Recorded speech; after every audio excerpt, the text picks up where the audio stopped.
You know Philippe Égalité as the royal who voted to kill his cousin the king, Duke of Orléans turned revolutionary, the nobleman who thought he could surf the revolution and come out clean.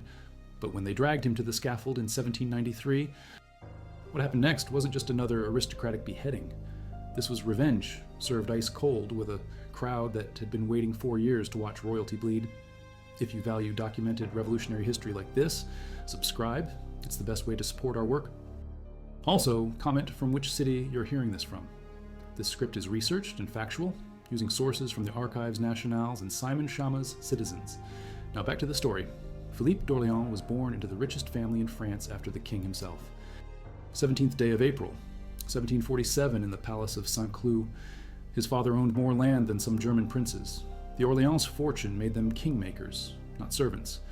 24 million livres in annual income, while French peasants survived on bread and onions.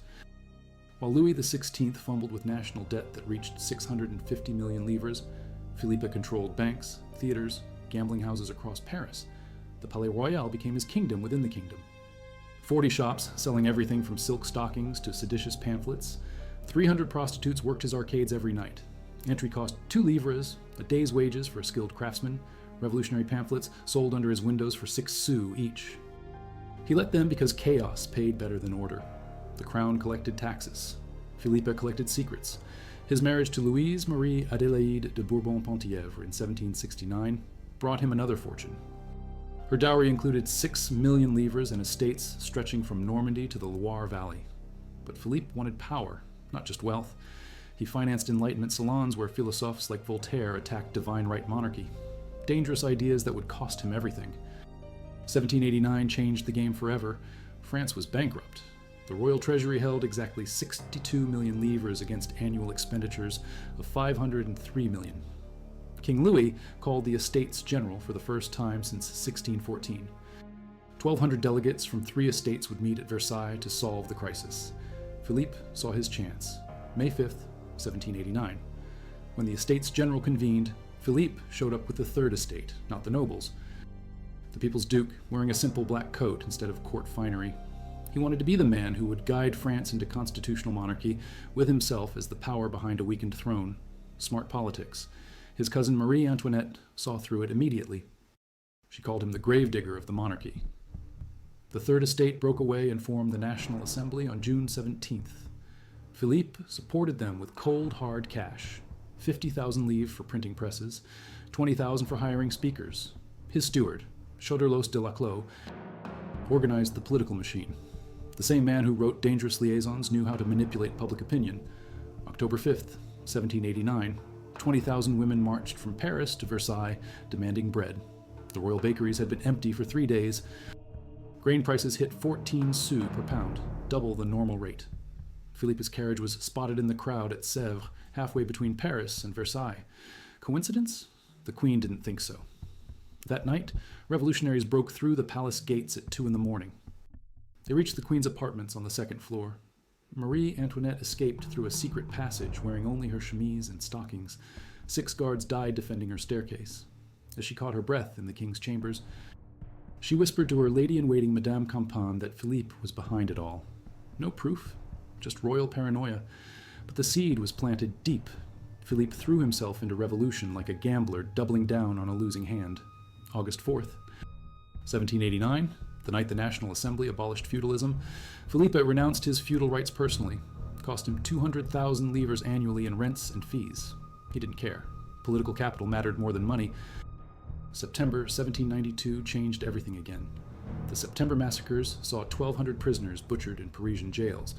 Philippe voted in the convention to approve the killings as necessary revolutionary justice. Blood on his hands now. Not just his signature on reform documents. He renamed himself Égalité, equality, in a public ceremony on September 21st. The Duke of Orléans was dead. Citizen Égalité was born. He sat with the radical Montagnards in the convention hall, section 487, seat number 22. Close enough to Robespierre to whisper strategy, far enough from the Girondins to avoid their fate. When they put Louis XVI on trial for treason in December 1792, Philippe positioned himself as the key swing vote. 721 delegates would decide if a king lived or died. The Girondins wanted exile to America. The Montagnards demanded execution. The margins were razor thin. 3 votes separated life from death in early balloting. Philippe held the balance. January 15th, 1793. The roll call vote began at 8 in the morning. Alphabetical order by department. Philippe represented Seine-et-Oise. When Deputy President Vergniaud called Orléans, Philippe stood at the tribune. The hall fell silent. Even the gallery stopped shouting. He spoke 4 words that sealed both their fates. "I vote for death." His voice carried across the silent convention hall. Louis looked at him from the prisoner's dock in the right transept. Cousin voting to kill cousin. Royal blood condemning royal blood. The final tally was 361 for death, 360 for life or exile. Philippe's vote made the difference. January 21st, 1793. Louis XVI was executed at 10:22 in the morning on the Place de la Révolution. Philippe had helped make it happen. But revolution eats its children with mechanical precision. Spring 1793 brought the terror. The Committee of Public Safety, created April 6th, held absolute power over life and death. 12 men led by Maximilien Robespierre decided who lived, who died, who disappeared into the Conciergerie prison to await trial. They processed 40 enemies of the Republic daily. Efficient, deadly, unstoppable. Philippe found himself caught between factions he thought he could control. The Girondins were finished. 31 deputies arrested on June 2nd for counter-revolutionary activities. The Jacobins ruled now, and they trusted no one with royal blood. His son Louis Philippe, the Duke of Chartres, had defected to the Austrians in April after the Battle of Neerwinden. Bad timing when France was fighting Austria, Prussia, Britain, Spain, and half of Europe. The Committee of Public Safety started asking questions about Orléans family loyalty. Citizen Saint-Just, Robespierre's right hand, compiled a dossier. 47 pages of suspicious correspondence. Payments to émigré nobles, meetings with foreign agents, property transfers to Swiss banks. The evidence painted a clear picture. Treason. If you value documented revolutionary history like this, subscribe. It's the best way to support our work. Also comment from which city you're hearing this from. Now, back to the story. July 2nd, 1793. They came for him at dawn. Citizens Fouquier-Tinville and Danton signed the arrest warrant at 5:30 in the morning. 6 guards from the Committee of General Security knocked on his door at the Palais Royal. The charges were conspiracy against the liberty of the nation and intelligence with enemies of the Republic. Translation: treason punishable by death. Philippe was eating breakfast when they arrested him. Café au lait and brioche at a table worth more than most Parisians earned in a year. He asked if he could finish his coffee. They said no. Revolutionary justice waited for no one, not even former dukes who voted to kill kings. The Conciergerie prison swallowed him whole. Cell number 4 on the ground floor, 8 feet by 6 feet. Stone walls, straw mattress, iron bucket for waste. He shared the space with 2 other condemned aristocrats, the Duke of Biron and Count de Batz. Former enemies, now cellmates awaiting the same fate. The trial began October 3rd, 1793. Revolutionary Tribunal, presided over by Herman and Dumas. Public prosecutor Antoine Fouquier-Tinville had built his career on aristocratic executions. He'd sent Marie Antoinette to the scaffold just 2 weeks earlier. Philippe would be easier. 34 days of testimony. Servants testified about secret meetings. Bankers revealed hidden accounts in Geneva holding 230,000 livres. His valet, Gamin, described coded letters arriving from Austria. His steward admitted to bribing newspaper editors with Orléans gold. The prostitutes from Palais Royal testified too. Citizeness Rose Bertin, who worked the arcades for 6 years, told the court about foreign visitors who paid her to carry messages, Austrian accents, Prussian officers, English gold. She earned more from spying than prostitution. Philippe had turned his palace into an intelligence marketplace. October 20th brought the damning evidence. Citizen Chabot, former Capuchin monk turned revolutionary prosecutor, presented intercepted letters. 12 pieces of correspondence between Philippe and his son in Austrian territory. The letters discussed French military positions, supply lines, troop movements. Classic treason in wartime. Philippe's defense was pathetic. He claimed the letters were forgeries. The handwriting analysis proved otherwise. He argued he was protecting his family's finances, not betraying France. The tribunal laughed. He invoked his vote to execute the king as proof of Republican loyalty. Citizen Dumas reminded him that regicide meant nothing if followed by treason. November 6th, 1793. Verdict announced at 3 in the afternoon. Guilty on all counts. Sentence: death within 24 hours. Standard procedure for enemies of the Republic. Philippe d'Orléans, now Citizen Égalité, had 28 hours and 47 minutes left to live. He spent them in his cell writing final letters to his mistress Darus R.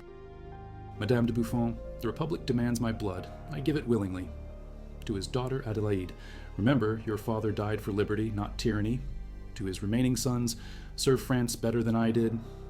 The guards confiscated every letter. They were burned in the prison courtyard the next morning. Revolutionary justice left no room for martyrdom. Dawn broke cold over Paris on November 6th. Temperature dropped to -4 degrees Celsius overnight, unseasonably bitter for early winter. Ice formed on the Seine. Street vendors sold hot wine for 2 sous a cup to keep warm. Perfect weather for watching an execution. Philippe was loaded into the death cart at 10:30 in the morning. The tumbril, a simple wooden wagon with iron wheels and no suspension. Every bump on the cobblestones sent shockwaves through his spine.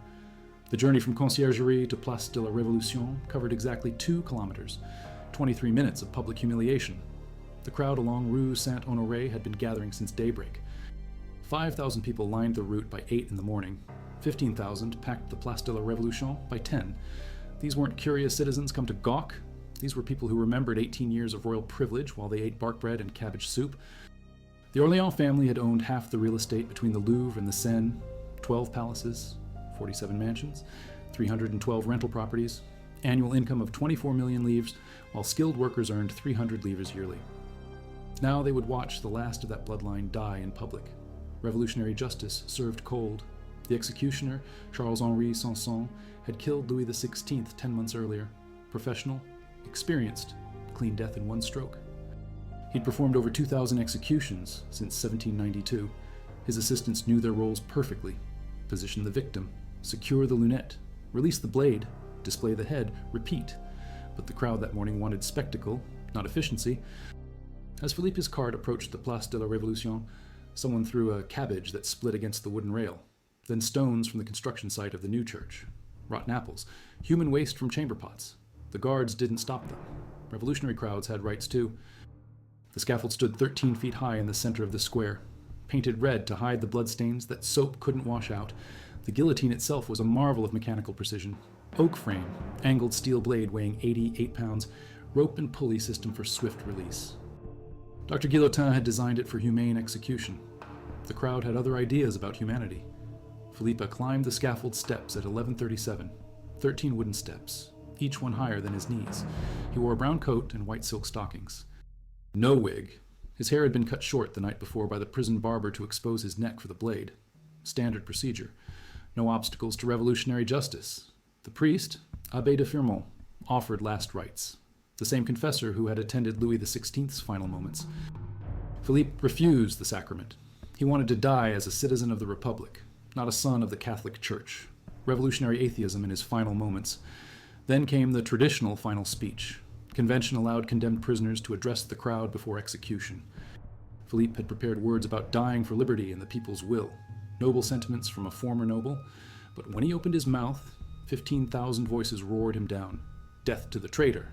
No speeches for king killers. Royal blood for the people. They threw mud. Rotten fruit, chunks of ice, human waste from the gutters. Someone hurled a dead cat that hit his shoulder. The man who had voted to execute his cousin would get no final words from this crowd. Sanson's assistants, his son Henri and nephew Gabriel, forced Philippe onto the plank at 11:41. The bascule tilted forward, positioning his neck in the lunette, the wooden collar locked around his throat. The crowd noise was deafening. Witnesses later said you couldn't hear Philippe's final breathing over the screaming mob. The blade fell at 11:42 and 3 seconds, measured by the church bells of Saint-Roch. Clean cut through the 4th cervical vertebra. Instant death. The head dropped into the wicker basket with a wet thud, but the crowd wasn't finished with Philippe d'Orléans. They rushed the scaffold before Sanson could display the severed head. Hands grabbed for pieces of clothing, drops of blood, splinters of wood from the guillotine platform. Revolutionary relics for revolutionary citizens. A baker from the Faubourg Saint-Antoine soaked his handkerchief in Philippe's blood and sold inch-square pieces for 2 sous each outside the Tuileries gardens. The head and body were loaded into a cart and transported to the Arences cemetery on the outskirts of Paris, burial ground for enemies of the Republic. No headstones, no markers, no prayers, just lime pits to speed decomposition and prevent disease. Philippe went into pit number 12 with 37 other victims from that week's executions. But here's what the official histories miss. buried in cemetery records that surfaced only in 1867. 3 months after Philippe's execution, gravediggers at Arences found something that made them stop digging. The lime pit, designated for November 6th, contained 41 bodies, not the recorded 38. Bureaucratic error? The gravediggers thought so until they examined the extra corpse. Male, 46 years old, well-fed, soft hands of aristocratic birth, but this body showed signs the others didn't. Finger marks on the throat, defensive wounds, scratches on the hands from clawing at earth and stone, broken fingernails filled with cemetery dirt. Someone had been buried alive in that mass grave. The gravediggers reported their discovery to Citizen Fouché, Minister of Police. He ordered immediate silence under penalty of treason charges. The cemetery records were altered to show 41 executions on November 6th instead of 38. The 3 extra names were added in different handwriting. Unknown enemies of the Republic. Official records buried the truth along with the bodies. Revolutionary justice sometimes made mistakes. Those mistakes got covered with lime and dirt and silence. No one knows who clawed their way into that mass grave still breathing. The records don't tell us if Philippe d'Orléans felt the earth close over his face, if he woke in that pit of corpses and lime, if his royal fingers scraped desperately at stone and clay in his final moments. But Philippe d'Orléans, who thought he could dance with revolution and walk away, learned what every royal before him discovered too late. The mob doesn't negotiate, it devours, and sometimes it buries its food before the meal is finished.